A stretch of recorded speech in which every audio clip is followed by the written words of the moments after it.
You've got times and seasons in your hand. Oh, you called for light out of darkness. You don't need a man to be the God you are. You have chosen to call me your own. And you are God from beginning till the end. There's no place for argument. You are God all by yourself. You are God from beginning till the end. There's no place for argument. You are God all by yourself. Hello, dear. Today I want to talk to you about waiting on God. Now, waiting is one big part of our walk with God as Christians. Every Christian, at one point or the other, you have to wait on the Lord for something you're expecting, something you're believing God for. But even though waiting is very common, is a common part of our lives, it's something that we also don't know how to do well. Okay, now, everything that God wants for us as believers, as children of God, is in the Bible. But we also know that He does things in His time. He's got times and seasons in His hands, and He does things according to His own time. Okay, so at a point in time when you're believing God for something and it's not coming, I mean, if you know you've prayed, you're living right by God. As a Christian, you need to deal with some curses, ancestral curses, self-imposed curses.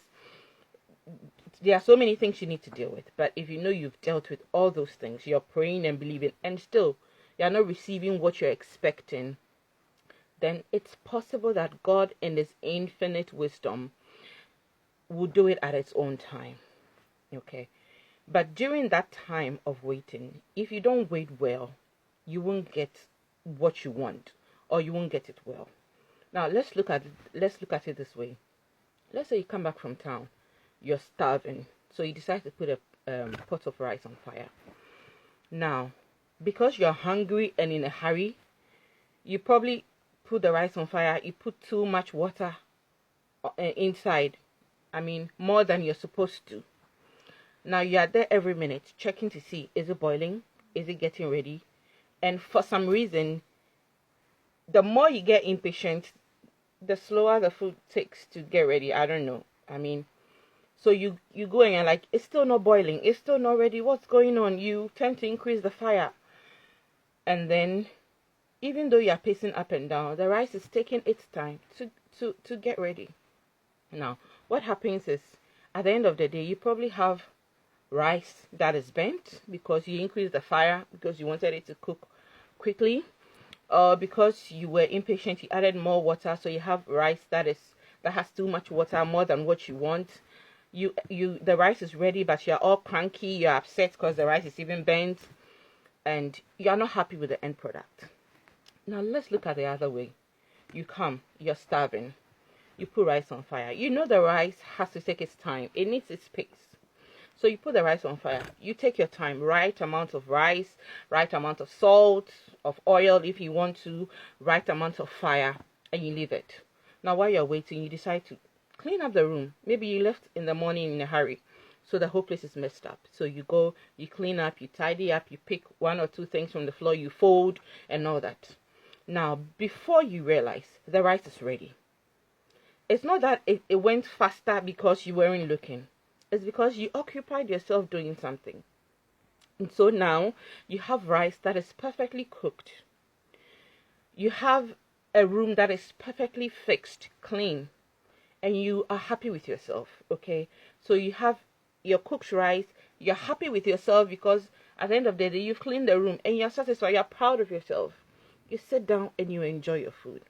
I believe that is how it is with our walk with God. When you're waiting on God for something, your pacing up and down will not speed things up.